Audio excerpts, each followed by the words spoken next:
dowladda ku-meel gaarka ee Soomaaliya ayaa safaarad cusub ka furatay wadanka Malaysia.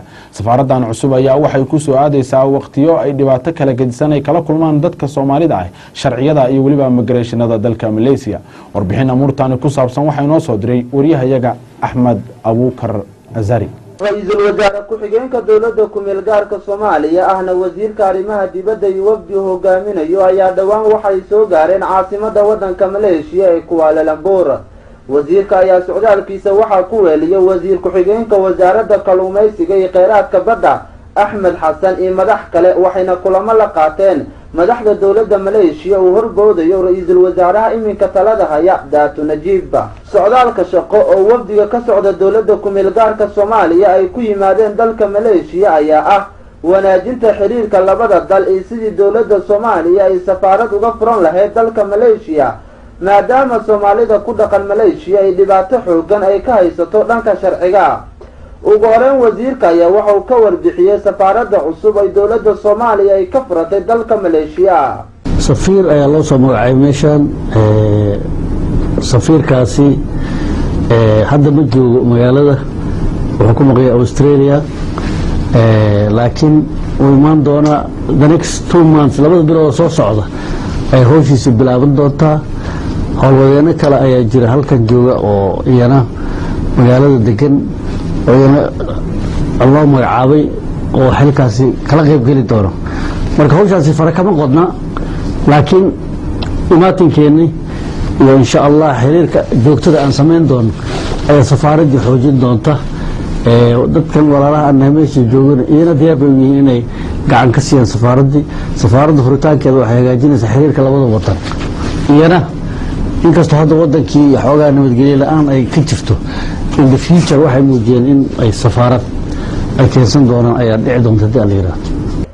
sidoo kale wasiirka ayaa waxa uu kulan gaaban la qaatay safiirka Soomaaliya u fadhiya dalka Indonesia Mr. Alow iyo qaar badan oo kamid ah ardayda Soomaaliyeed ee wax ka barata dalka Malaysia, wuxuuna ku baraarujiyay in dalka uu u baahan yahay iyaga safaaraduna ay ka qayb qaadan doonto la socodka xaaladaha kala duwan ee ardayda Soomaaliyeed ee wax ka barata dalka Malaysia. aad iyo aad waan ugu faraxsanahay in ay jiraan arday Soomaaliyeed oo xilligan adag aan ku jirno ay ku guuleysteen inay dhamaystaan waxbarashadoodii heer jaamici ahayd ama bachelor ama masters ku dhameeyay dibadda, iyagoo yacni wadankii burbur iyo dowlad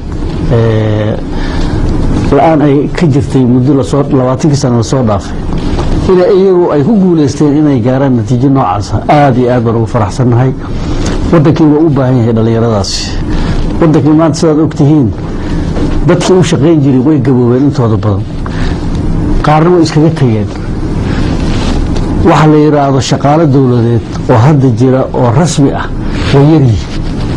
marka haddeer intaanu dowladdeeda jirtay bishii July la magacaabay, waxaanu dirnay dhalinyaro badan oo jaamiciin ah ayaanu u dirnay wasaarad walba inay loo soo tababaro. wasaaradda arrimaha dibadda for example, wasaaraddeeda waxaan u diray 12 qof ayaan u diray Abu Dhabi diblomaasiyada sida loo soo baro maaragtay si ay u noqdaan kaadirka soo socda ee wasaaradda u shaqeyn lahaa. waayo idoo ma joogto meesha ilaa 10 qof oo iyara tayadooda ay iska liidato.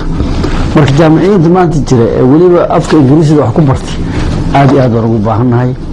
ugu dambeyn waxaa halkaasi ka hadlay wasiir ku-xigeenka wasaaradda kalluumaysiga iyo kheyraadka badda Axmed Xasan oo waano iyo wacyigelin u soo jeediyay ardayda wax ka barata dalka Malaysia, wuxuuna shaaca ka qaaday inay danaynayso wasaaraddiisa ardayda ku takhasusta cilmiga la xiriira kheyraadka badda. dalka Malaysia soo horumarsan ujeedaan inaad bari dalkeen horumarsan adikoo injineer iyo dhaqaatiir iyo maxay ahayd askar iyo wax walba isugu jira. aniga runtii wadaagtiin wasaaradda kalluumaysiga jooga waxaan aad u danaynayaa dhalinyarada inay cilmiga badda soo bartaan. marka cilmi aad u yar waa dalka Soomaaliya la fiiriyo aqoonta aan u leenahay aad u yar tahay. kheyraad badan badda ka buuxa sida batrool laga helaa, wax walba laga helaa, laakiin aqoonteeda ku yartahay moodaa. dhammaan waxaan ku faraxsanahay sidii wax u socdaan. dhalinyarada aan arkay aqoontooda iyo dadaalkooda aad u fiican yihiin. dalkan wuu idin sugayaa mustaqbalka runtii dadka la sugaya waa idinka.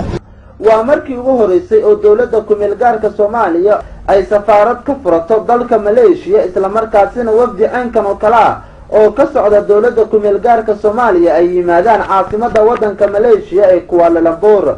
tanina waxay daba socotaa xilli dhibaatooyin adag oo dhanka sharciga ah ay la kulmaan Soomaalida ku sugan dalka maleeshiya. Axmed Abuukar Xuseen Azhari, TV-ga caalamiga Somali Channel TV, Kuala Lumpur, Malaysia.